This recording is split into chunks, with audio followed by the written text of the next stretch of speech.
Hopefully you're in the right place and you don't make a habit of joining random webinars on an evening. So the Active Travel Fund webinar, what we wanted to do, we realised that from the point of it going out to kind of now is relatively short, but the detail is there. And what we wanted to do is make sure that people had more time to attend the webinar and then fill in applications afterwards. So we're going to record this evening and we're going to make sure that that's kind of available on the website. So if you're a furious note taker, that's fine, no problem. Whatever you might have missed, the recording will be there. You can come back to it and you can kind of have a look. We'll also make the slides available as well. So all of that will be on the page on the website. By way of introductions, my name's Damien Smith, Director of Operations at North Yorkshire Sport. I've been there for a long time. I didn't have grey hair when I first started, so I've been here for a good sort of 15 plus years, and a Director of Operations here, involved in all sorts of stuff that we do, which kind of keeps me working here. But most recently, kind of picking up the active travel work and certainly the work with the Combined Authority. So I'm super excited to kind of get this started. Izzy, I'll let you introduce yourself. So I'm Izzy Rhodes. I am one of the active communities managers, and I am supporting with the Active Travel Fund and also the Movement Activity and Sport Fund, which is also underway. Fab. And Izzy's been with us for a few months now, about 5 or 6 months maybe. And yeah, it's awesome. So we're really pleased to be able to kind of deliver tonight to you. For now, the two of us and our colleague Niall, who's our education manager, kind of holding the pen on a lot of stuff. We are looking to bring someone in to support us with the Active Travel Fund in terms of the management of it. But for now, we're the kind of ones trying our best to kind of help people, really. So we'll crack on. In terms of a little bit of housekeeping, as I've said, we will record the webinar. Hopefully, people are kind of fine with that. We will cut off the kind of bit at the end, which is questions of various others, and we'll kind of type those up as actual questions. Most people have not used Zoom for a while. We tend to use Teams a lot more these days, but we've not used Teams. But people have jumped on to mute, so that's fantastic. Feel free to put any questions in the chat as we're going along. When I'm kind of speaking, Izzy will try and answer them, and vice versa, and we'll try and pick anything up. For those that have just joined, what I did say a little while ago was, if there's a kind of a technical question you've asked us that we're not quite sure of the answer on, and some of this we're working with the Combined Authority on, just to kind of make sure that we're super clear. If we don't give you an answer tonight, we will come back to you on it and kind of make it available on an FAQs as well. So that's the sort of promise if we can answer this evening. In terms of what we're going to cover, a bit of a background to the fund, not huge amounts, but a bit of background, the kind of criteria and the mechanics of it, and kind of why, what it's looking to fund. We will then look at the ingredients of kind of what a strong application is, and I guess that's as far as we see it. We're also working on the Movement Activity and Sport Fund with the Combined Authority, so we're kind of transferring some of the brilliant stuff that we're seeing through there into sort of this as well, and then we'll finish with some question and answers. Hopefully, I mean, hopefully there's a bit of time at the end for questions and answers. I've sort of said to Izzy, I've got a bit of a hard and fast rule of needing to leave at 7:30, mainly to go pick my daughter up. So we will get as much as we can in that. If we're done by then, fantastic. If not, we'll cut it off. But as I say, we'll come back with as many questions as we can.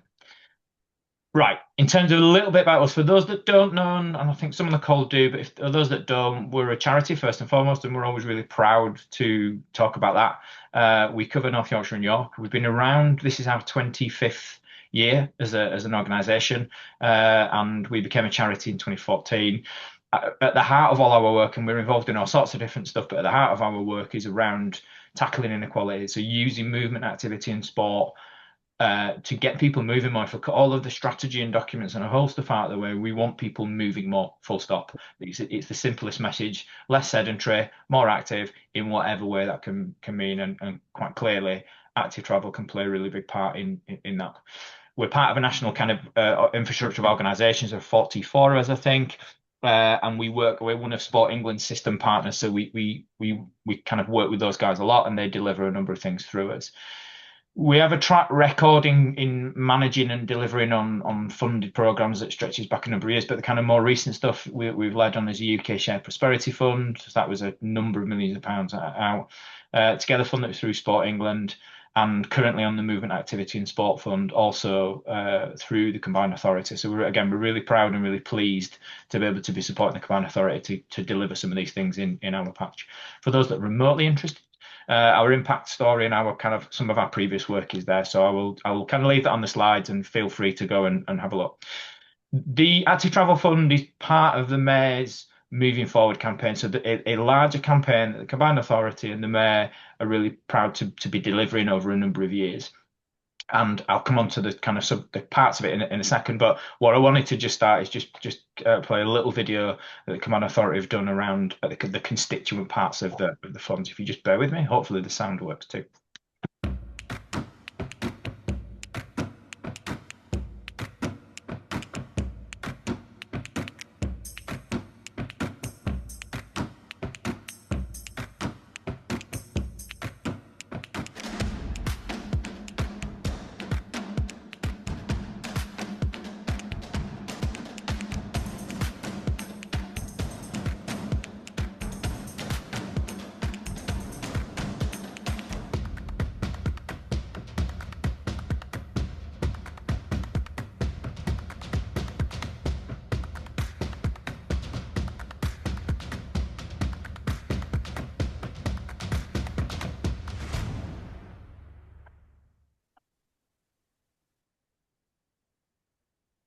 When a video has been produced, why not flog it and use it as many times as we can? So the Active Travel Fund is one of the kind of five constituent parts, and what's sitting behind that is a real push from the Command Authority and the Mayor and the Mayor's office around healthy, thriving communities, and this forms part of the kind of delivery mechanism of that. So established a little while ago and launched a couple of weeks back in terms of February in Harrogate. There's a very clear focus on, as I said, healthy, thriving communities and the Moving Forward campaign. We've been contracted to manage the fund on behalf of the Combined Authority. So again, that's a very recent thing, and we're kind of moving at pace, trying to get this kind of up, out, and activated really, and projects in as quickly as possible. In terms of the fund itself, it covers activity and organisations based in York and North Yorkshire. So we've had a couple of organisations who are not based in our patch kind of ask that question, and what we've said is that the real push is organisations in. However, if you're an organisation outside of but are working with a partner or working through a local North Yorkshire and York based organisation, then clearly all of that will be kind of looked at as well. So yeah, that's the and if anyone needs to check where they sit, then that kind of link is there. From a delivery window point of view, in terms of actually getting on and doing the doing, that will be from June 26. So that's kind of when we're looking. That's the earliest that we're looking for it to start through to January 28. So around 20 months of delivery. Between now and June, and we'll come on to kind of some more firm timescales, is the application process, the due diligence process, all of that side to get it through to being funded kind of projects. In terms of the big ticket kind of things that you probably get a bit bored of me saying, but I'll keep kind of saying, is that the fund is really there to look at behavior change and participation in active travel, and the behavior change stuff is really an important part of what we would consider to be good projects. So yes, people can put on some training. Yes, people can put on a whole range of other stuff. The question that we'll be asking lots of projects looking for support and funding is around the difference it's going to make to people's behaviour when it comes to active travel. The fund, there is two bits going on from a fund point of view. There is a larger local authority pot of funding. In fact, if I just move on a second, the overall structure of the fund, the kind of big amount of money into those four elements. The active travel fund in totality is 4 million. The kind of part that we're talking about this evening is the open fund. So there's £1 million on the table. That's what's available in terms of a funding pot, and that's what we will be aiming to get out of the door in the coming months. So not a really significant amount of money that the Combined Authority and the Mayor particularly have secured for active travel, and I know lots of Combined Authorities are delivering some brilliant stuff. I'm not seeing huge amounts of active travel stuff. So from that point of view, I do think York and North Yorkshire are really clear about how they want to use this around healthy and active communities, healthy and thriving communities. So in terms of the purpose of the grants and the money, very simply is around increasing participation and engagement in active travel in the patch. From a grant range point of view, the minimum grants that we're looking for is 5,000 and the maximum being 100,000. So again, pretty substantial upper limit for funding projects. The grant, the fund, I should say, can fund both capital and revenue. So again, uh, in other funds that we've managed, there's been limits on various stuff. There isn't on this, but £100,000 is the kind of maximum. I, I I'm loath to say we wouldn't, I mean, the Carol Vordermans among us will say if we fund £100,000 projects, we're only going to be able to fund 10 on that basis. So my feeling more than anything else is I don't know that there'll be many of the big, huge, larger projects. I think there'll be a real mixed economy of some smaller ones, some medium, and kind of some large. But we will have to obviously wait and see what comes in.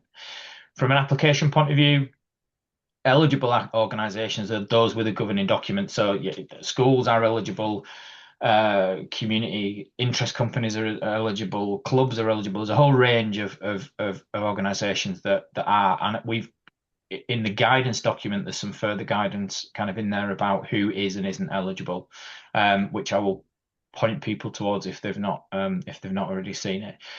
Again, there is an element of partnerships and consortiums are really encouraged. We want, there's some really brilliant applications into the movement activity and sport fund where we've got organisations working together, supporting each other and kind of doing stuff together. So again, that's a kind of a real big ticket item. From an eligibility point of view, again, this is where I'm a bit of a broken record, but sorry. The behaviour change stuff. So one of the key things that the fund is there to do is around behaviour change initiatives. So that, and I won't read them all out, but things like social prescribing, walking groups, cycle training, there's a whole range of kind of things in there where it really looks to tackle stubborn behaviours or even just some fairly simple behaviours actually that could help people walk and wheel more, if I put it in those terms. And that can be linked to new or existing kind of physical infrastructure. There are times when things are there and it's not being used, and there may be an element of project work that gets some existing infrastructure used better, or there's maybe a really good reason why something just is not being done and not being used, and it's actually an existing kind of asset. But as I said, it could be something completely new. Um, we're looking at projects that look to extend or completely brand new things like cycle parking, cycle hubs, and again, there is a best practice kind of standard around really good modern design.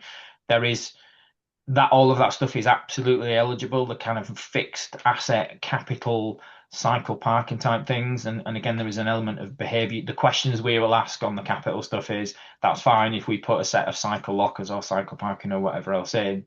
How will that change people's behaviours? What the really well-rounded projects will be able to articulate how that will lead to people doing things differently.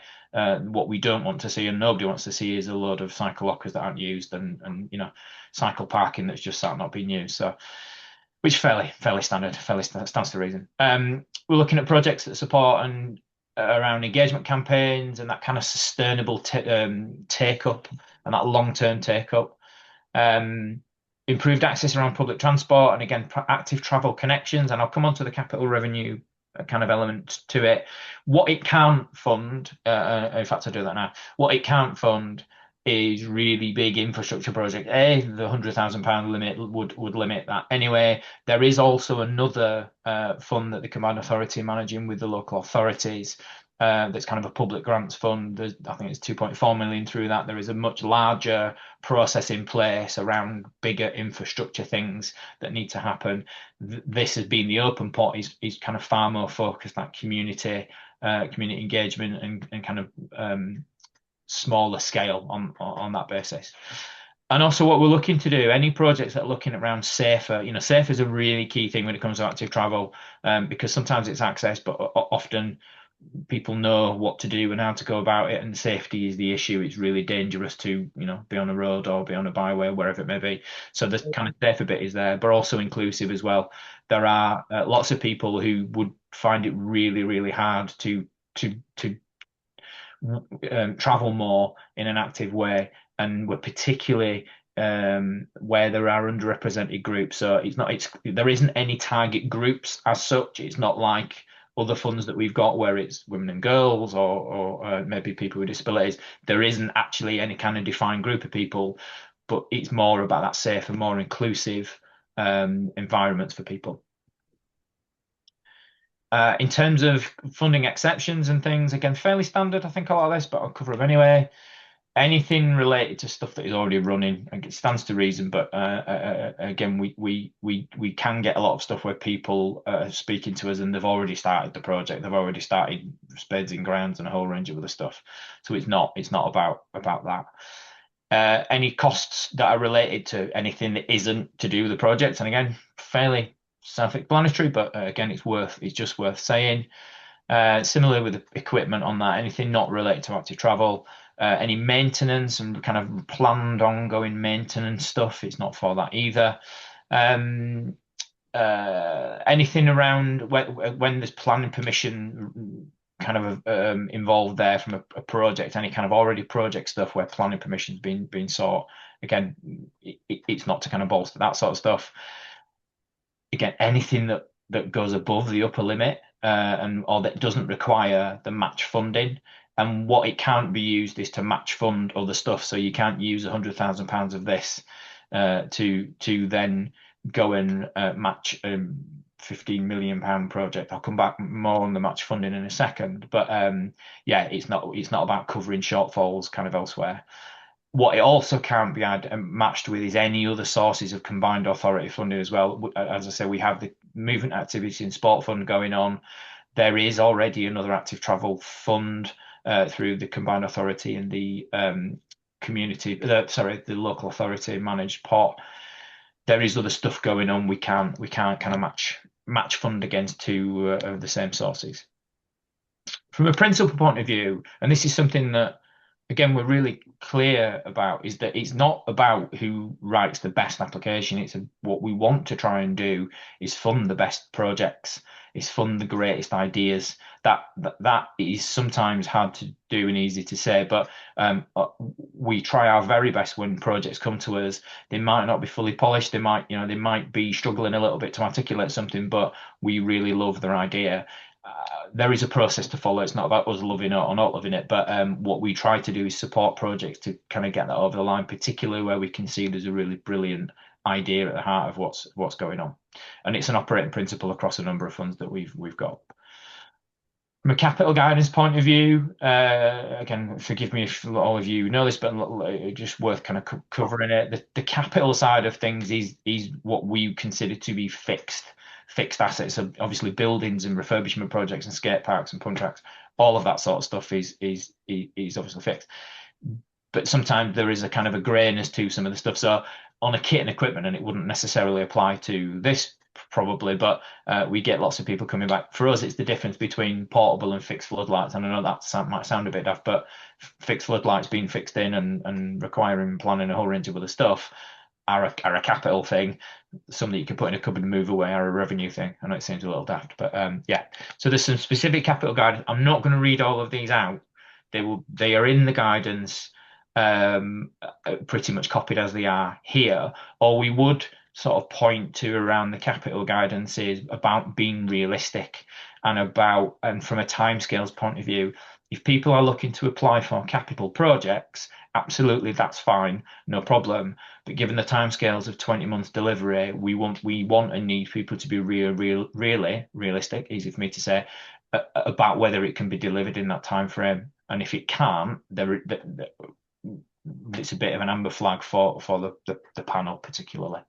And then all the other stuff around planning permission, legal structure. Again, I'm not necessarily going to go through all of that, but it's in the guidance. If you were looking at a capital application, it's worthwhile kind of spending some time and just making sure that each of those items is covered. From a match funding point of view, there is and there isn't match needed. So any project between 5,000 and what I'm actually going to say is 29,999. There's a bit of a mistake on the slide there.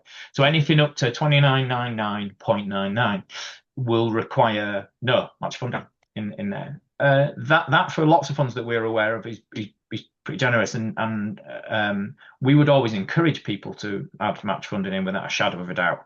The more that this money can be used to lever other investment, the better, really. So we would always encourage it, and often people are providing match and either not declaring it or just not sort of realizing it. There's will be lots of volunteer hours, lots of people time going into projects. So, but technically, anything under that doesn't require it. Anything 30,000 up to the 100 needs 10% match funding. So I guess an example of any project looking to get the kind of the full whack, the full 100,000 would be expected to add that 10% on top of that value. And it's in addition to the grant. So the total value of that particular project will be 110,000 at least. There is an upper limit for projects as well. So having kind of spoke to the command authority, what we want it to be able to do is make a significant impact in the projects it's doing and not get lost. So the maximum project cost is 500,000, of which 100,000 can come from this particular fund. So it's a fifth of a bigger, larger sort of project. And there's just a note there around VAT being inclusive of non-recoverable VAT. I'll come back to that later should we need it. From an output and outcomes point of view, again, there are some very clear things it needs to be able to do. From an output point of view, there must be a direct improvement in walking, wheeling, cycling, and from an environmental point of view, projects must demonstrate their start point. All of the projects that are successful, all of the applications will be asked, what is the current baseline now? So I'll just use a school because it's nice and easy. If a school has 15 children, regularly walking, cycling to school, that is the baseline, and we will take it from there. So we would just be really clear about people of having a really solid baseline of stuff, and also being really realistic about the contribution to some of these things as well. If people often projects will come back to us and want to engage millions and millions of people, and we want to be realistic about what that engagement can be. So we would just say be honest, and almost always will we come back to you, and if we're not sure about it, kind of ask that. But we would rather people are conservative and sensible in terms of their outputs rather than fairly wild and unwieldy with it, because sometimes we look at stuff and we know for well that they're going to struggle to get that type of numbers in. So we would just say be quite honest about it and be quite open about it. I won't go through all of these, but you can see there is some very clear outputs around the number of people actively engaging in things, the number of people around behaviour change initiatives, the number of accessibility improvements, and then the kind of number of infrastructure improvements as well. So around reducing, enhancing local connectivity, and then reducing emissions is in there as well. All there, all in the guidance, and again, something we would encourage projects to be really clear about at the outset. From an outcomes point of view, these are kind of we won't necessarily be asking these of all projects, but what we're looking for is projects and really great ideas that where there can be some really brilliant learning that is shared across our patch, but actually beyond too. Anything that looks to do something new and interesting, piloting new approaches, kind of new delivery models. Again, we're really keen and really clear that they're all very eligible. We want to look for some exciting new stuff. That kind of data collection and monitoring around future investment, that's about the projects themselves being able to then contribute to the ongoing prioritisation of active travel by the command authority and other partners kind of locally. Anything that is replicable, obviously we want to test stuff that can be used in other areas. That would be a kind of really brilliant thing to be doing. And that the kind of that bottom of that ability of communities around and organisations around active travel, the heightening of that as something that is on people's radar is something that is absolutely key as well. I'm going to pass over to Izzy, so you don't have to hear my dulcet tones anymore. Izzy, over to you. So I'm going to talk a little bit more about kind of what it is to actually get you to that next step, how to create a really good application. So we're very aware that a lot of people on this call and a lot of people watching this won't be professional bid writers. So we're also here to kind of support that. So this is just a little bit more about what that means. So what makes a strong application is ensuring that your project is eligible for this fund. Um, it may seem really obvious, but it's really important that you take the time to familiarize yourself with the guidance. There's a guidance document on the website. Please make sure you just understand exactly what is eligible and what isn't. We don't want you to waste your time putting this application together and actually it's something that can't be funded at all. We really emphasize as well, and I'll go on to talk a bit more about this in a minute, understanding the needs of the projects. So really strong projects will be able to demonstrate how the project is really needed by the community. So you can do that kind of working with the people who will benefit and involve them in the design of the program, not just creating something and then delivering it for or at them, making sure that their voices are heard throughout. Um, Demonstrating a really strong understanding and consideration of legacy and sustainability is a really big part of what the panel will be looking for. Projects which are really focused on upskilling, enabling, and empowering people and communities will score much higher than those who do to those communities. So, kind of parachuting in, dropping in a project and leaving, those ones will score much lower than those who have really considered kind of the legacy, both of kind of any assets that are invested in as part of the program and also in the communities too. And also something that Dame has already said, we really, really encourage using partnerships and embedding them into your delivery. The more resources that you can pull together, the better, and the stronger your legacy and sustainability will be by default by being able to embed partnership working. Have the next slide, please. Many thanks. So to be specific to this kind of application process, we've picked a couple of the two core questions in the application you'll need to that these will be the spaces that you'll be able to give those kind of considerations the limelight really. So first one, please describe what you are looking to achieve. The key points to emphasize with this one is that you really need to be clear about the change that you want to create. We want you to really focus on the difference that the product is going to make for the people or the communities that you're targeting.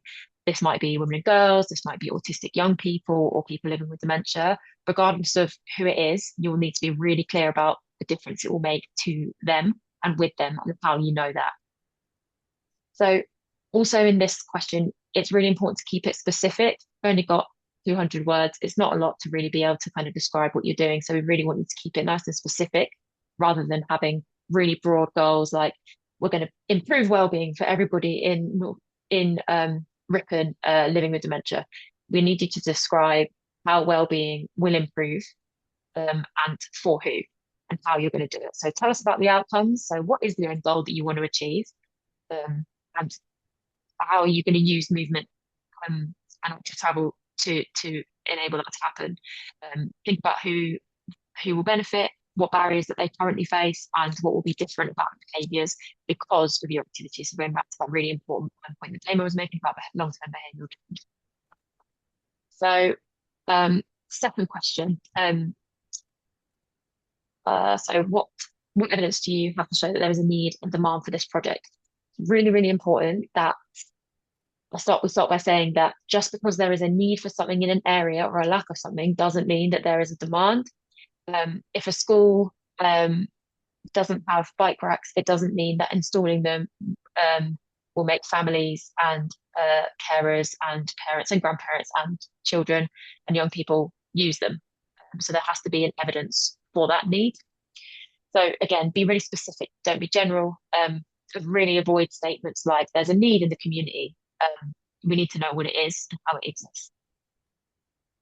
So a little bit more on kind of the need and demand and how you can demonstrate this. So I'll talk a little bit about demand first rather than the need, because that's really kind of the emphasis that we want people to really look at.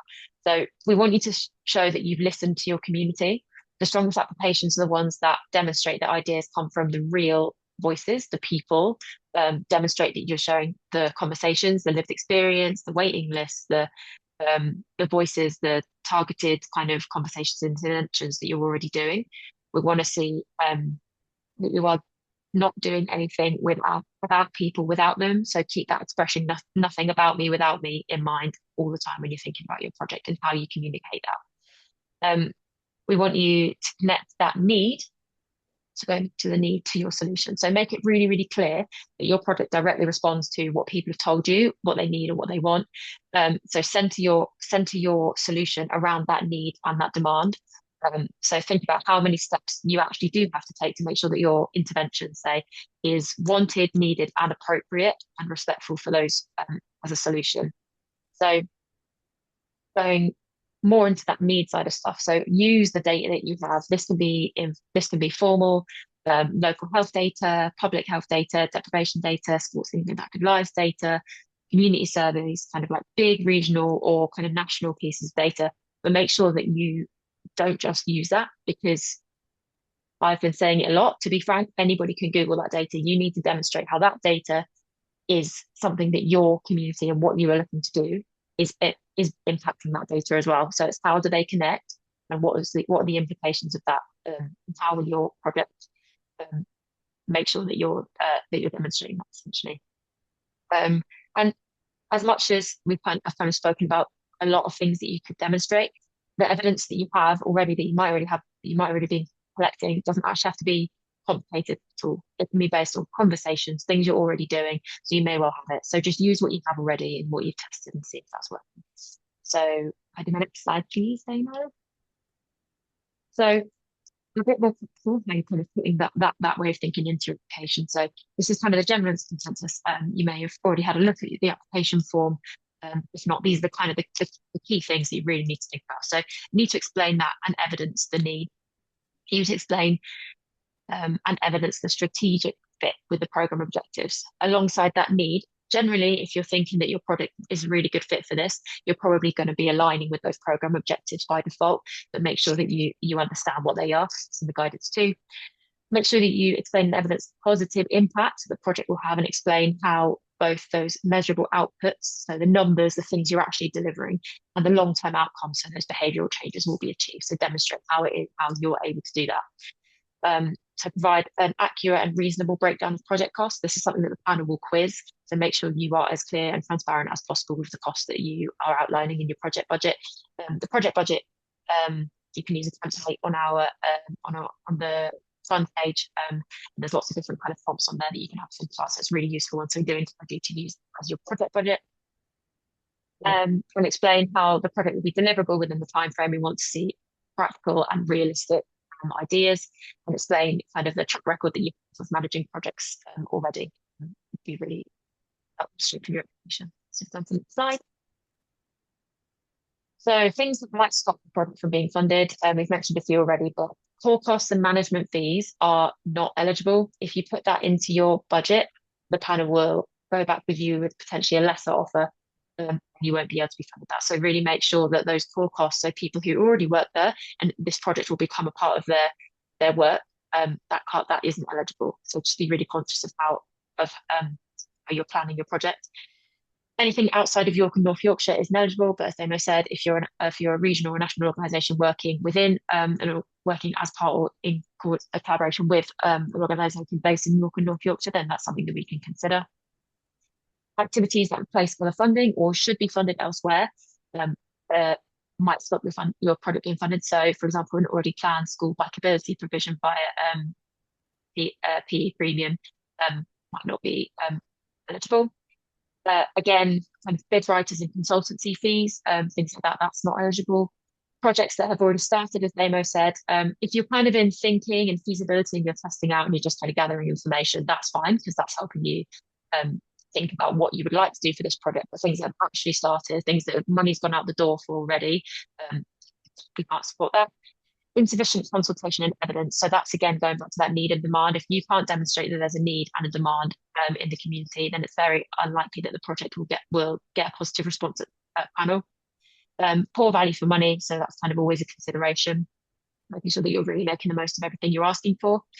Then blindly landing products in places without that community backing. We go on about it, but it is really, really important, and the panel can really easily spot it. So just make sure that you're doing something with your community and it's coming from them. And also a lack of alignment to the priorities of the fund or any ineligible activities as well. If you have any questions, you can get in touch with us. Go to that next slide. Hopefully I've not jumped a slide. And I remember what's coming next. Okay, so The support that's available, we realize we've just thrown loads of information at you, but you can ask us questions. So take note of our grants email. And if you have any questions that kind of come to you in your dreams tonight, you can email them to us, and we'll get back to you. We'll support you with your application. There is also that guidance document on the website, so please familiarise yourself with that and make sure you have a good look at it. We'll also publish those FAQs and any other questions that come up.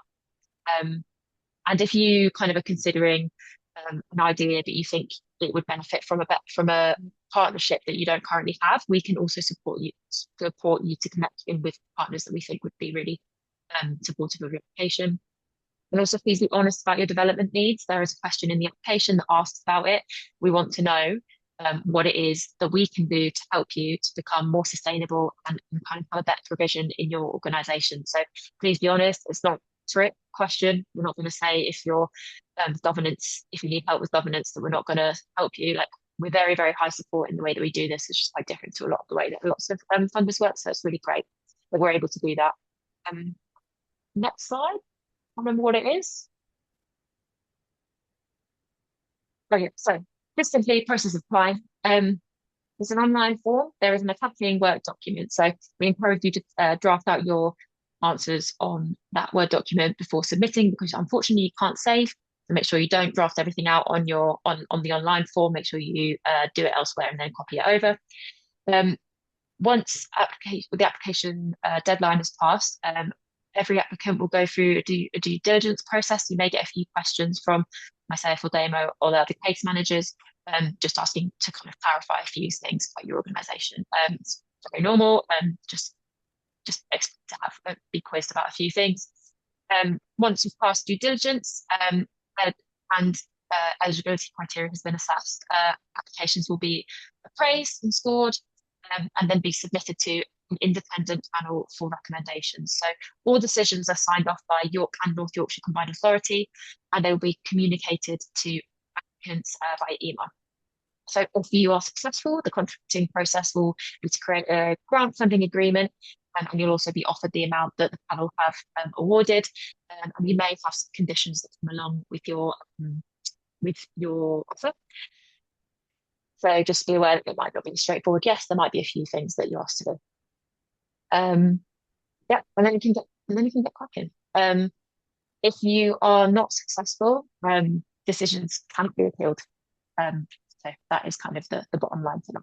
But we will support you to have, we will give you feedback and kind of help develop where we can and signpost you to resources. So we don't just leave you in a ditch. We do try our best to kind of give you as much feedback as possible. So next slide, please.